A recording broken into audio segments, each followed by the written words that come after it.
పరపకురా చెడేవు అంటారు.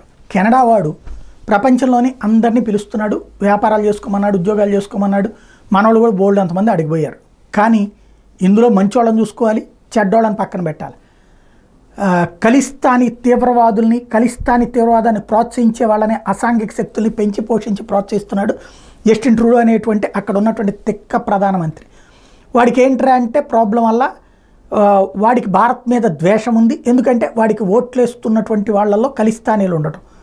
ఇప్పుడు ఈ అసాంఘిక శక్తులు పెరిగిపోయేటప్పటికి ఎవరికి వాడు విచ్చలవిడితనం పెరిగిపోయింది. దాని పర్యవసానం కెనడా చరిత్రలోనే అతిపెద్ద దొంగతనం జరిగింది. అది కూడా బంగారు దొంగతనం. ఎయిర్ కెనడా ఎంప్లాయ్, వీడి పేరు పరంపాల్ సిద్ధు, అంటే ఈ ఖలిస్తానీ బ్యాచోడేనమాట. అమిత్ జలోటా, వీళ్ళిద్దరూ కలిసి ఇంకొక 7గురితో కలిసి 6,600 కిలోల బంగారం అట. ఒకటి కాదు, రూపాయి కాదు, 2 కాదు, 6,600 కిలోల బంగారాన్ని దొంగతనం చేశారు. $14.5 మిలియన్ విలువైనటువంటిది. టొరంటో ఎయిర్పోర్ట్ నుంచి $14.5 మిలియన్, రూపాయి కాదు, 2 కాదు. 37 ఏళ్ల Ali Raza from Toronto is also an accused in this case.